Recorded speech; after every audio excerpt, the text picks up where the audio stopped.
ফরিদপুর এক আসন থেকে বিএনপির জোটের প্রার্থী হিসাবে নির্বাচন করার চেষ্টা করছে আওয়ামী দোসর এবং সাবেক আওয়ামী নেতা আরিফুর রহমান দোলন এবং তার এই প্রচেষ্টার পেছনে অন্যতম সহযোগী হিসাবে কাজ করছে বাংলাদেশ জাতীয় পার্টি বিজেপির বর্তমান চেয়ারম্যান ব্যারিস্টার আন্দালিব রহমান পার্থ।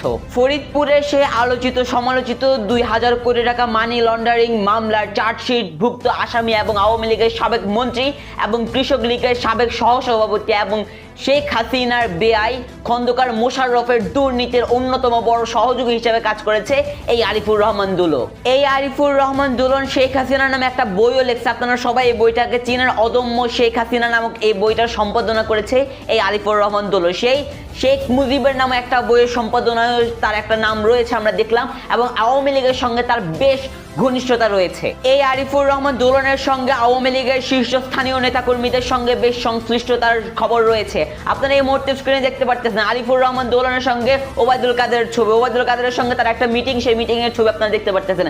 আপনারা এই মুহূর্তে দেখতে পাচ্ছেন আরিফুর রহমান দোলনের সঙ্গে সাবেক শিক্ষামন্ত্রী দীপুমনির ছবি। আপনারা এই মুহূর্তে স্ক্রিনে দেখতে পাচ্ছেন সাবেক স্বৈরাচারী প্রধানমন্ত্রী শেখ হাসিনার সঙ্গে আরিফুর রহমান দোলনের ছবি। আপনারা এই মুহূর্তে আরিফুর রহমান দোলনের একটা ভিডিও দেখে আসেন। মুক্তিযুদ্ধের বিপক্ষের শক্তিকে আওয়ামী লীগে যারা অনুপ্রবেশ ঘটাবে, আমরা যারা মুজিব আদর্শের সৈনিক, শেখ হাসিনার সৈনিক, আমরা তার প্রতিবাদ করব, আমরা প্রতিরোধ করব।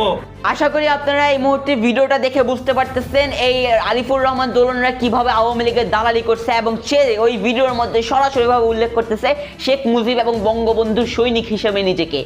এখন কিছু চক্র এই আরিফুর রহমান দোলনদেরকে সংসদে পাঠিয়ে আওয়ামী লীগের রিপ্রেজেন্টেটিভ হিসেবে কাজ করানোর সর্বোচ্চ চেষ্টা চালাচ্ছে। সেই চেষ্টার মধ্যে নাম আসছে ব্যারিস্টার আন্দালিব রহমান পার্থর।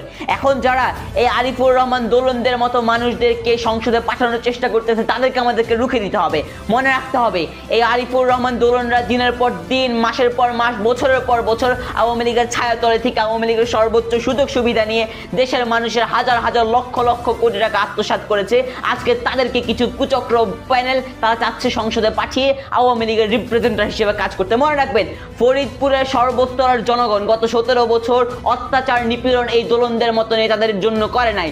তারা অত্যাচার নিপীড়ন সহ্য করেছে তারা একজন সঠিক নেতা নির্বাচনের জন্য। সুতরাং ফরিদপুর এক থেকে যদি দোলনকে নির্বাচিত করা হয়, যদি দোলনকে প্রার্থী হিসেবে ঘোষণা করা হয়, সেই দায়ভার অবশ্যই বাংলাদেশ জাতীয় পার্টি বিজেপিকে নিতে হবে, এবং এই বিষয়ে বিএনপিকে অবিলম্বে সাবধান হতে হবে। এবং কোনোভাবে এই দোলন যদি নির্বাচিত হতে পারে এবং এই দোলনকে যদি কোনোভাবে প্রার্থী ঘোষণা করা হয়, তার সর্বোচ্চ দায়ভার ব্যারিস্টার আন্দালিব রহমান পার্থকে নিতে হবে যদি তিনি বাংলাদেশ জাতীয় পার্টি বিজেপির প্যানেল থেকে নির্বাচিত হয়। সুতরাং মনে রাখবেন, ফরিদপুরের সর্বস্তরের জনগণ এই দোলনদের মতো দালালদেরকে অবিলম্বে রুখে দিবে, এবং ফরিদপুরে এক আসনের জনগণ এই ডিসিশনকে অবিলম্বে উপেক্ষা করে দোলনদের মতো দালালদেরকে রুখে দিবে ইনশাআল্লাহ।